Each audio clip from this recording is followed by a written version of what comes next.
رہی ہیں، در حقیقت خواب ہیں جو میں جوانوں کو بیچتا ہوں، میں خوابوں کا سوداگر ہوں۔ تو اگر آپ بھی لینا چاہیں، آپ کا بھی خواب اس کے اندر موجود ہے، خریدنا چاہیں تو۔ اما بعد فقال پیغمبر اکرم صلی اللہ علیہ وآلہ وسلم ان اللہ یبغض شباب الفارغ، خداوند متعال بغض رکھتا ہے، نفرت کرتا ہے جوان فارغ سے۔ یہاں پہ مراد فارغ و تحصیل نہیں ہے، فارغ یعنی نکما، بیکار، ویلا۔ سب سے پہلے تو آپ کی خدمت میں آج کے دن کی مناسبت سے تبریک عرض ہے، دیہ فجر بھی آپ کو مبارک ہو انشاءاللہ۔ اور آپ کی خدمت میں یہ جو حدیث پڑھی ہے انشاءاللہ مختصر اس کی تشریح اور آپ کی زحمت کو تمام کروں گا۔ ایک داستان ہے اردو زبان میں، اکثر ناول کے اندر لکھی ہوتی ہے، جس کا نام ہے خوابوں کا سوداگر۔ اگر آپ لوگوں نے سنی ہے تو میں نہیں پڑھتا، اگر نہیں سنی تو چونکہ تھوڑی بہت ریلیٹڈ ہے موضوع سے، نہیں اگر ایک نفر نے بھی پڑھی ہو تو میں تکرار نہیں کروں گا۔ ایک داستان ہے اردو ادب کے اندر کافی معروف ہے، خوابوں کا سوداگر۔ ایک جوان ہے، کافی باصلاحیت ہے، توانمند ہے، قدرت مند ہے، فتین ہے، ذہین ہے، عاقل ہے، لیکن ناموفق ہے۔ میں بہت خلاصہ کر رہا ہوں، کافی لمبی ہے، لیکن کیا ہے، ناموفق ہے، کامیاب نہیں ہے۔ صلاحیت ہونے کے باوجود، ذہین ہونے کے باوجود، فتین ہونے کے باوجود، قدرت مند و توانا ہونے کے باوجود کسی کام میں بھی کامیاب نہیں ہے، اور کافی پریشان رہتا ہے اسی وجہ سے کہ چیز جو کہی جاتی ہے فوراً درک کرتا ہوں، سمجھتا ہوں، سفیہ نہیں ہوں، احمق نہیں ہوں، اور اسی طرح سے ہوتا ہے انسان جو کند ذہن ہوتا ہے وہ نہیں ہوں، لیکن اس کے باوجود بھی میں بہت پیچھے ہوں، میرے سے آگے لوگ نکل گئے ہیں جو مجھ سے صلاحیت میں کیا ہیں، کم ہے۔ بہرحال ایک دن بازار سے جا رہا تھا، رات کا وقت تھا، ہر طرف تاریکی چھائی ہوئی تھی، بازار بند ہو گئے تھے، لوگ اپنے گھروں میں چلے گئے، اور سونے کا وقت ہے، جیسے پرانے زمانے میں دیے چراغ ہوتے تھے گھروں میں بجھ گئے۔ اسی اثنا میں دیکھتا ہے کہ ایک دکان کھلی ہے اور اس کا چراغ بھی جل رہا ہے۔ یہ اپنی ہی مشکلات اور اپنے ہی ناموافقیت کی پریشانی میں، چہل قدمی میں تھا، دیکھا کہ یہ دکان کھلی ہے، دیکھتا ہوں اس میں کیا ہے۔ اس میں جاتا ہے تو جو دکاندار تھا ایک تو بزرگ انسان تھا، یعنی بڑی عمر کا تھا، پیر مرد تھا۔ دکان خالی ہے، فقط اس کے اندر چند خالی شیشیاں ہیں، یہ جو بوتلیں ہوتی ہیں شیشے والی چھوٹی، جیسے عطر کی تھیں ہوتی تھیں پہلے اور اس طرح کی، وہ پڑی ہیں، اور ان کے اندر بھی جو ہے ایک نور مختلف قسم کے ہیں، کہیں پر سبز ہے، کہیں پر نیلا ہے، کہیں پر کرمیز ہے، یعنی مختلف قسم کے نورانی ان کے اندر چراغ جل رہے ہیں اور اس شیشی کو نورانی کیا ہوا ہے۔ تو یہ کہتا ہے اس مرد کو، اس درویش کو، اس بزرگ کو، اولاً تو اب وقت نہیں ہے بازار کا، سارے چلے گئے ہیں، آپ بیٹھے ہو، اس کی کیا وجہ ہے؟ دوم یہ کیا کہ دکان خالی ہے، کوئی ضرورت کی چیز نہیں ہے کوئی خریدے، سوم یہ بوتلیوں کو آپ نے کیوں چراغاں کیا ہوا ہے؟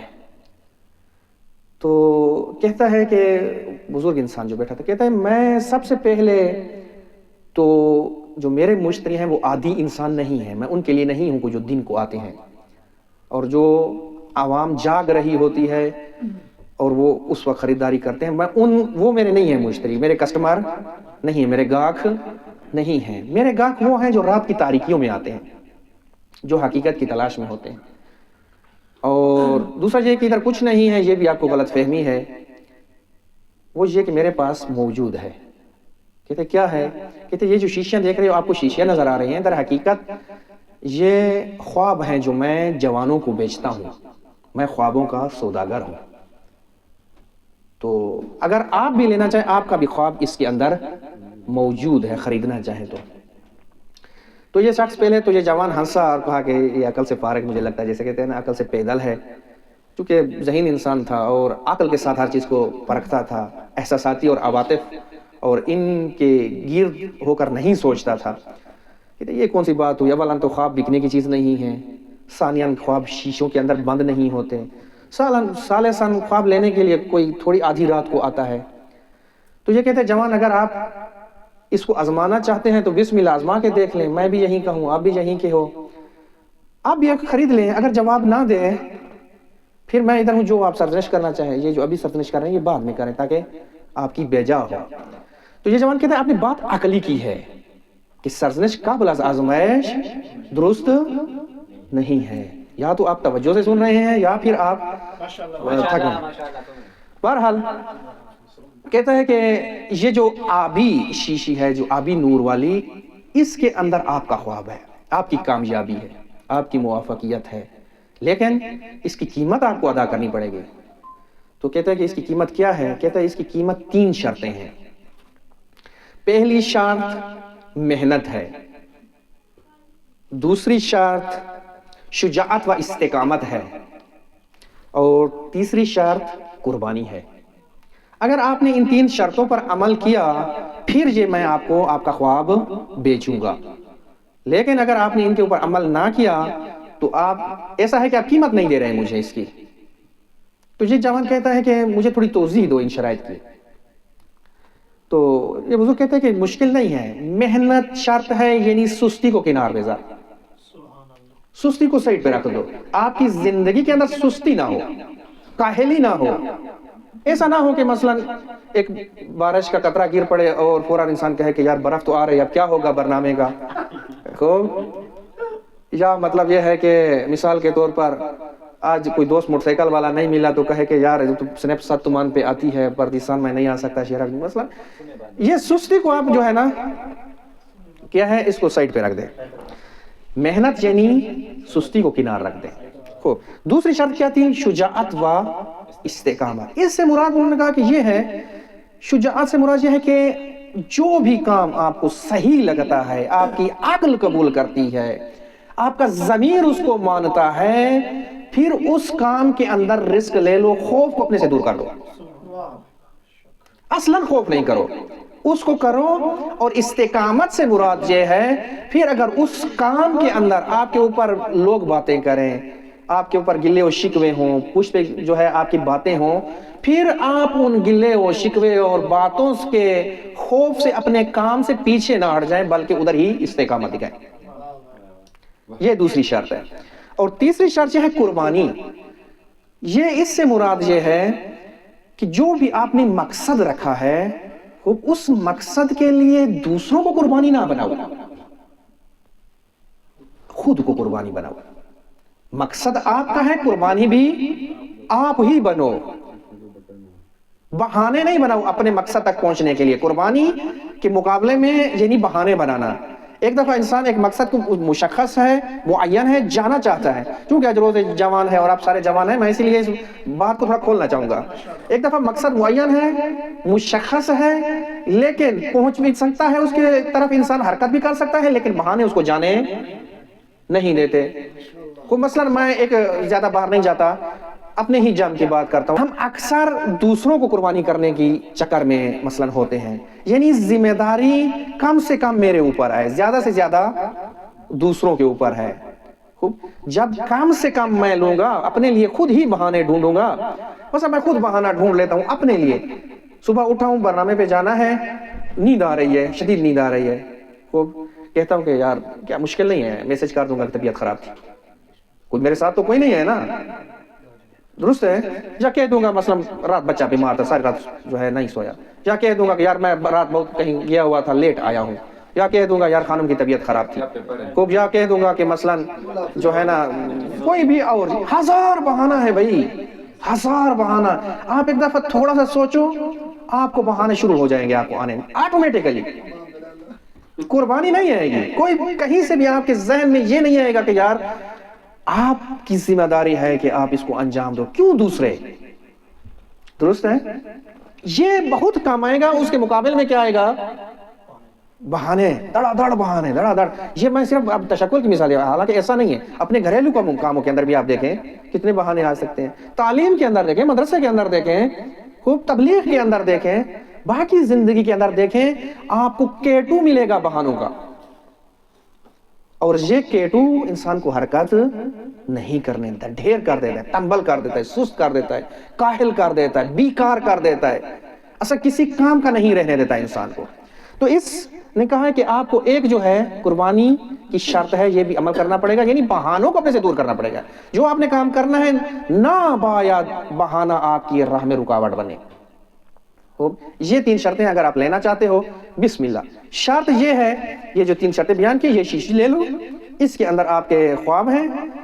آپ جب میں آپ کو نہ دیکھوں گا، نہ نظارات کروں گا، نہ کوئی آپ کے اوپر جو ہے قسم آپ سے لوں گا، فقط یہ ہے کہ آپ اپنے ضمیر سے جب اپنے لیے یہ ثابت کر لو کہ اب میں ان 3 شرطوں کے قابل ہو گیا ہوں، میرے اندر یہ ملکہ بن گئی ہیں، اور اب میں اس قابل ہوں کہ مجھ سے اگر کوئی پوچھے کہ یہ 3 شرطوں پہ عمل کیا ہے تو میں اس کو کہہ سکتا ہوں ہاں. اس وقت اس کو شیشی کو آپ نے کھولنا ہے، اور اس کے اندر آپ کا خواب ہے اور آپ کی ساری رہنمائی ہے اور آپ کی موافقیات ہے. یہ بھی اس کے ساتھ ڈن کرتا ہے اور وہاں سے چلا جاتا ہے اور اپنے ساتھ عہد کرتا ہے کہ ان شرطوں کو مار تو سکتا ہوں لیکن ترک نہیں کر سکتا، چون کھول دیا ہے، عہد کیا ہے. اور ایسا ہی ہوتا ہے، یہ عمل کرنا شروع کر دیتا ہے، بالآخر بھول جاتا ہے کہ میں نے کسی سے یہ عہد بھی کیا تھا. ایک دن بیٹھا ہوتا ہے اور اچانک سے ذہن میں آ جاتا ہے کہ وہ میں نے شیشی لی تھی اور عہد کیا تھا، آیا واقعاً اب میں کوئی مجھ سے پوچھے تو میں اس کو جواب دے سکتا ہوں کہ میں نے عمل کیا ہے؟ تو اپنے ہی ضمیر سے اس کو آواز آتی ہے کہ ہاں اب آپ اس قابل ہو کہ آپ یہ کہہ سکتے ہو. جاتا ہے شیشی کے سر کے اوپر اور شیشی کو کھولتا ہے، اس کے اندر سے جو نوشتے اس کو ملتا ہے. چونکہ اس وقت تک اس نے عمل کیا ہوتا ہے اور وہ ناکامیاں کہ جو اس کی زندگی میں پہلے تھیں، جو ناموافقیتیں تھیں، ان ساروں کو یہ عبور کر چکا ہوتا ہے، کہیں سے کہیں پہنچ گیا ہوتا ہے. تو اس کے اندر ایک جملہ لکھا ہوتا ہے اس نوشتے کے اندر کہ آیا وہ ناکامیاں ابھی کامیابیوں میں بدلی ہیں یا نہ؟ اگر بدلی ہیں تو وہ جو میں نے آپ کو شیشی میں خواب دیا تھا آپ کو اس نے کامیاب کیا. اگر نہیں بدلی، وہی کے وہی ہو، تو وہ جو میں نے آپ کو خواب آپ نے مجھ سے خریدا تھا اور میں نے بیچا تھا، میں نے آپ کے ساتھ فریب کاری کی، آپ کو دھوکہ دیا ہے، میں سرزنش کے لیے آمادہ ہوں، آ جاؤ. جب یہ دیکھتا ہے وہاں پر متحیر ہو جاتا ہے، کہتے ہیں کہ نہ، وہ ناکامیاں کہاں اور اب میری پیش رفت کہاں، میری کامیابیاں کہاں.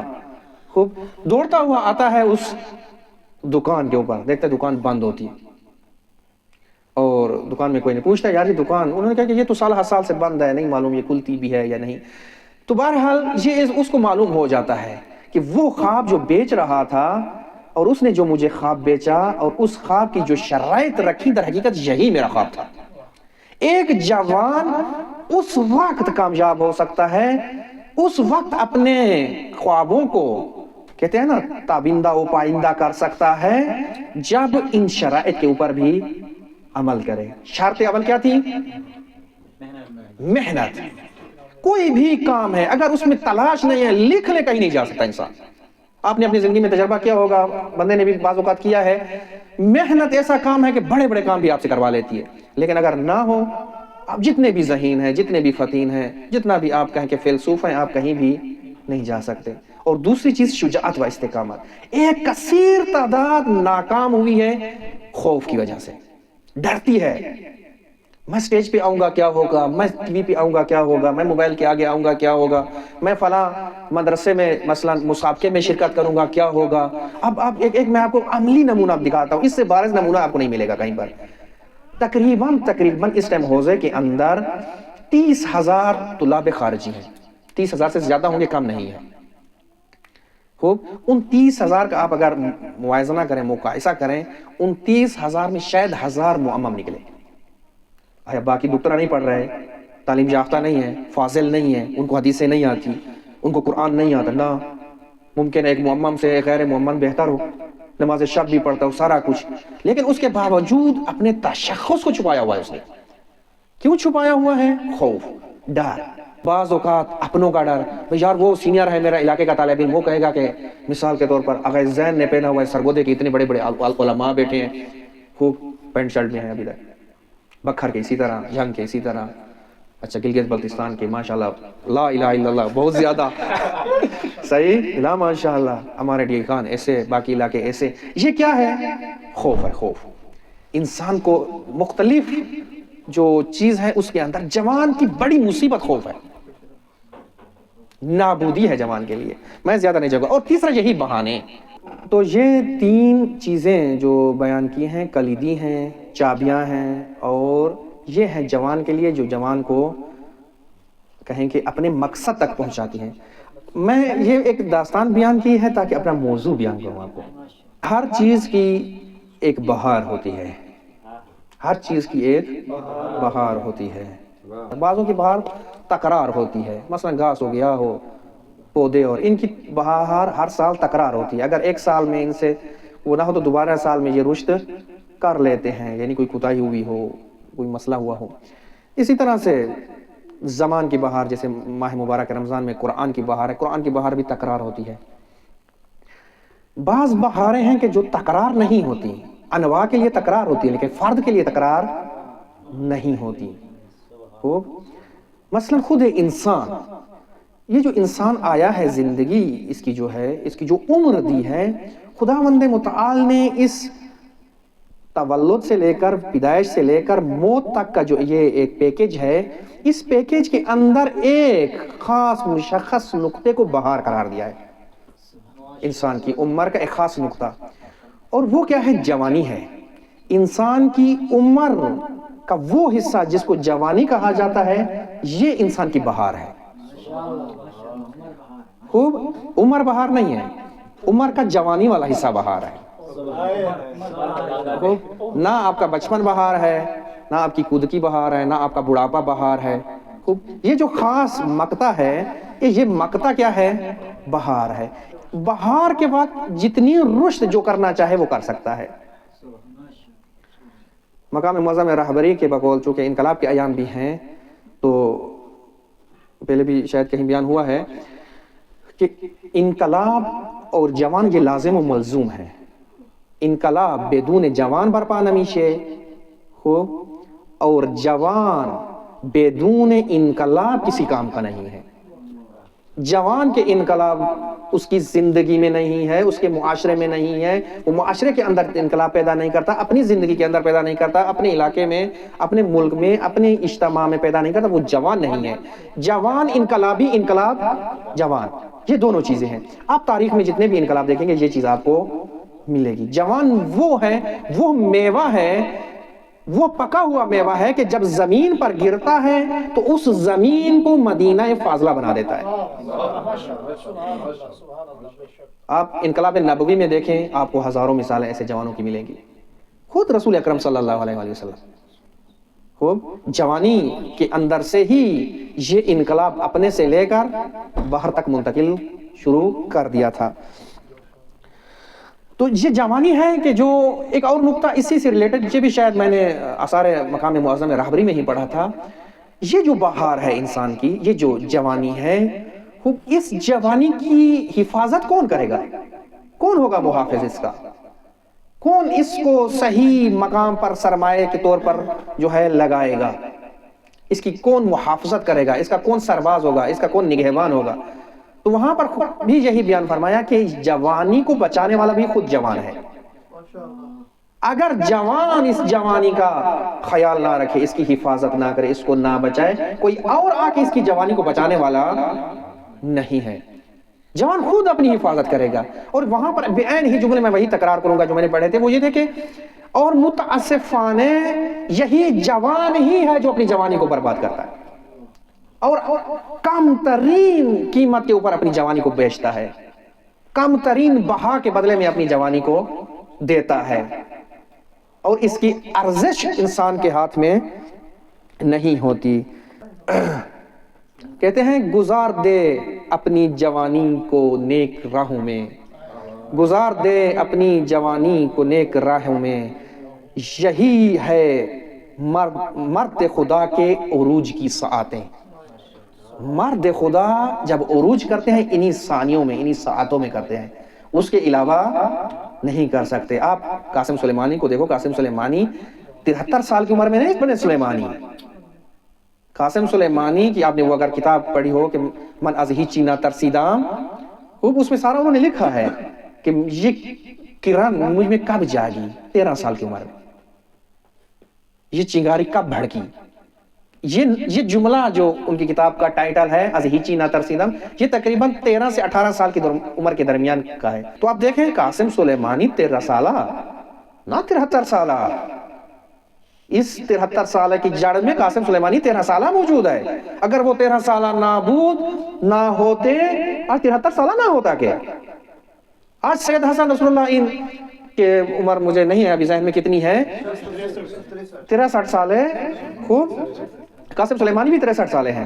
قاسم سلیمانی یہ بھی سید حسن نصر اللہ کی آپ پرانے کلپ دیکھو، سید حسن نصر اللہ اس وقت سید حسن نصر اللہ تھے.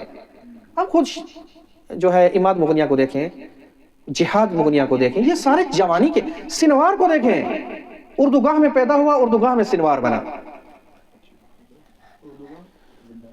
اردوگاہ میں پیدا ہوئے. کیمپ جو جنگوں کے درمیان میں خانوادے باہر نکل جاتے ہیں سائیڈوں میں پناہ کے طور پر، وہاں پر جو اردوگاہ بنائی جاتی ہے ان کے لیے، جیسے اردوگاہ ریف ہے یا اس طرح کے، یہ اس طرح کے خانوادے میں اردوگاہ میں پیدا ہوئے، یعنی جنگی حالت میں ایک اپنے گھر سے باہر، اور وہاں سے سنوار بنا. جوان کبھی ایسا نہیں ہے کہ یکدم چھلنگ لگائے اور کوئی چیز بن جائے. خود مقام معظم رہبری ان کی زندگی کو دیکھیں تو جوانی کی حفاظت کی کون کرے گا؟ خود ہے جوان کرے گا. میں صرف ایک ہی نقطہ آپ کی خدمت میں عرض کروں گا اور آپ کی زحمت پترام کروں گا. مطالب زیادہ ہیں لیکن فقط وقت کی قلت کی وجہ سے جو ہے معذرت چاہوں گا. البتہ میں اصل چیز پہ نہیں پہنچا، لیکن یہ جو چیز بیان کر رہا ہوں یہ مفید ہے انشاءاللہ. یہ جوانی سکوت کیسے کرتی ہے میں فقط یہی بتا دوں. اولاً تو آپ کو یہ بتا دیا کہ جوانی ہے کیا. جوانی عمر کا وہ حصہ، وہ بہار ہے کہ جس حصے کے اندر انسان ہر کام کر سکتا ہے، ہر کام کر سکتا ہے. اب یہ سکوت کیسے ہوتا ہے، یہ کیسے ساکت ہوتا ہے؟ امیر المومنین علیہ السلام نے جو ہے نہج البلاغہ کے اندر، البتہ یہ ایک اقتباس میں نے لیا ہے، چھوٹا سا اقتباس لیا ہے، بیان کیا ہے کہ انسان کب سکوت کرتا ہے جوانی سے. فرمایا من کلا ذلا، جو اپنے آپ کو کم سمجھتا ہے، چھوٹا سمجھتا ہے، وہ ذلیل ہو جاتا ہے. جوان، اکثر جوان آپ دیکھو گے کیوں ذلیل ہوئے ہیں؟ خود کو چھوٹا سمجھتے ہیں، کم سمجھتے ہیں. میں نے یہ نہیں کر سکتا، مجھ سے نہیں ہوتا، میں ابھی چھوٹا، ابھی تو شروع کیا ہے. آپ ابھی ادھر طلاب کو دیکھیں، جو 30 سال والا بھی طلاب آتا ہے وہ دوبارہ جاتا ہے صرف میر پہ، یار اگر جلدی پڑھوں گا تو مجھے ادھر سے نکال دیں گے. بھائی جوانی غارق کر رہے ہو، اپنی تباہ کر رہے ہو. پہلے 3-4 جگہوں پہ تباہ کر کے آئے ہو. سکول میں گئے ہو، میٹرک کی ہے، بعد میں آپ کو ہوش آیا کہ یار مدرسے جانا ہے.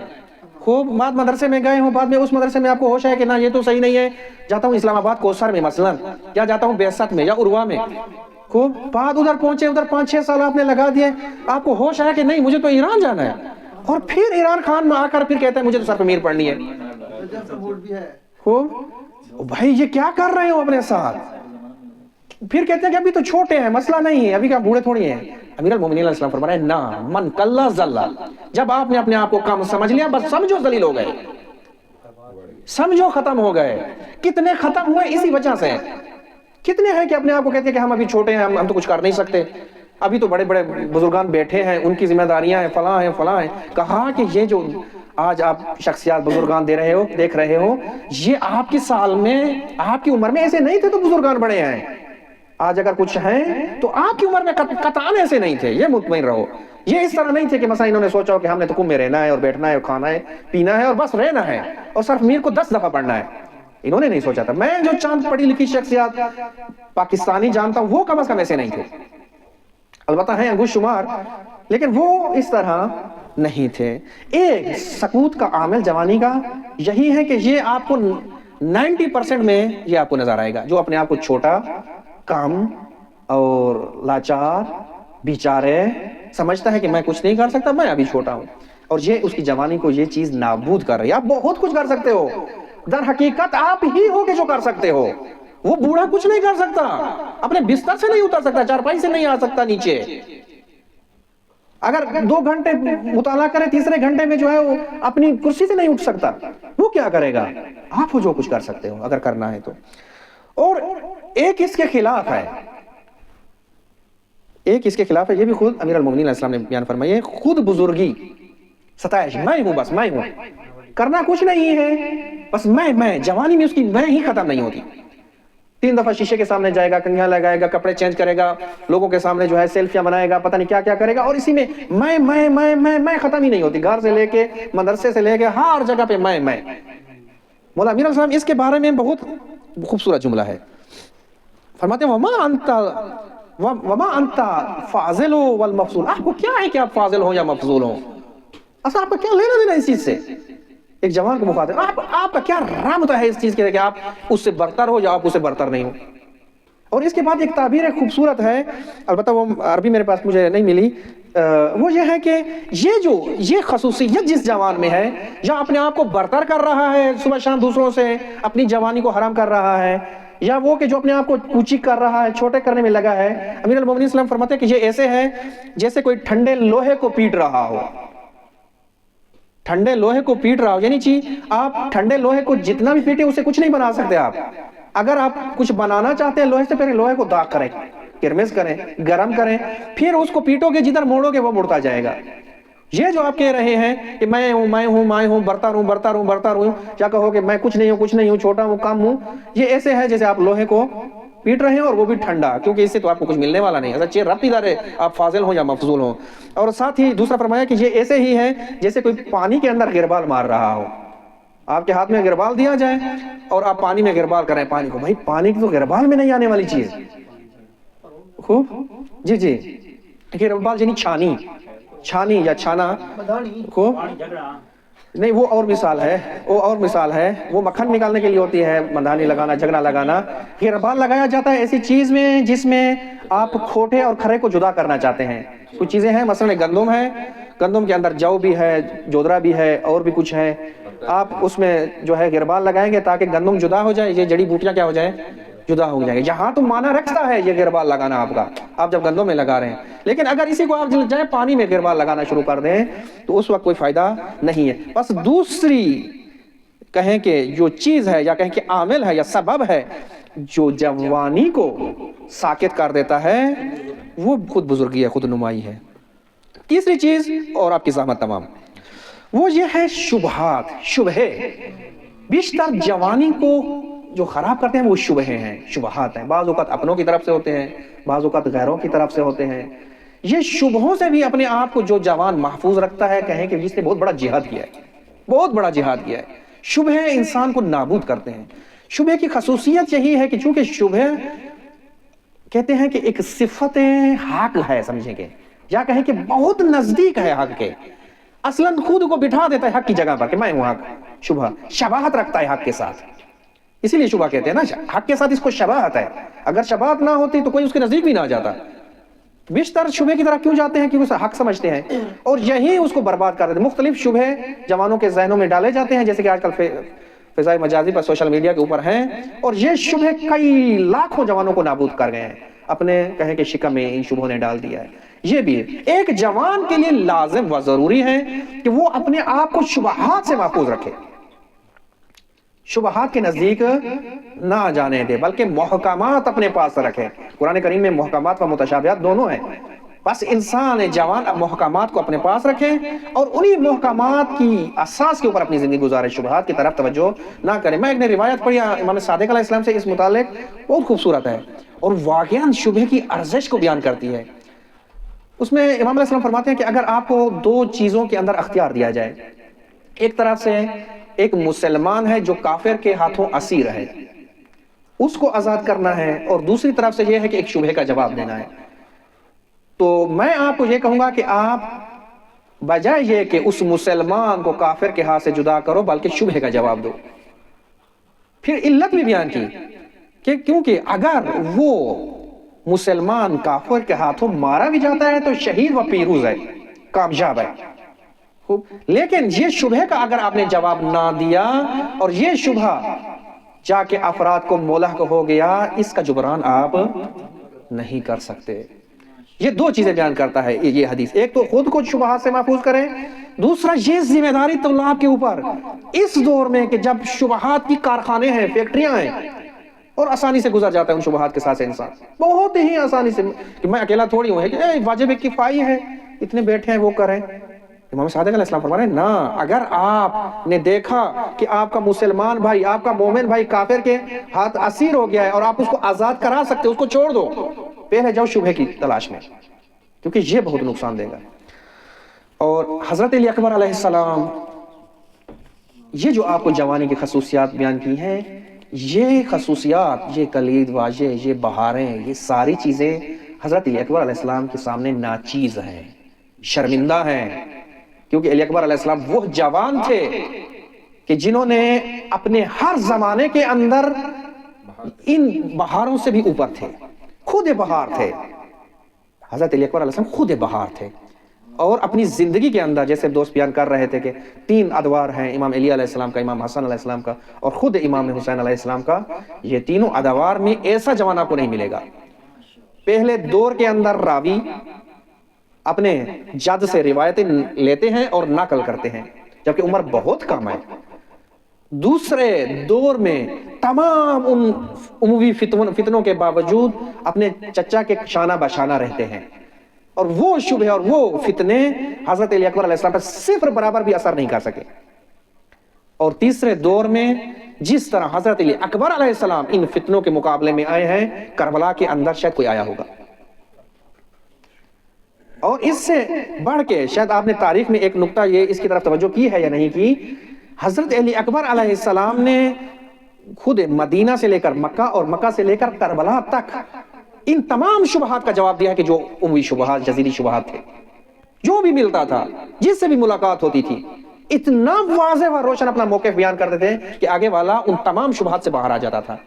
اور خود یہی جو ایک معروف جملہ ہے کہ جب ہم حق پر ہیں تو موت ہم پر آئے یا ہم موت پر جائیں کوئی فرق نہیں پڑتا، یہ ایک مشہور ہے۔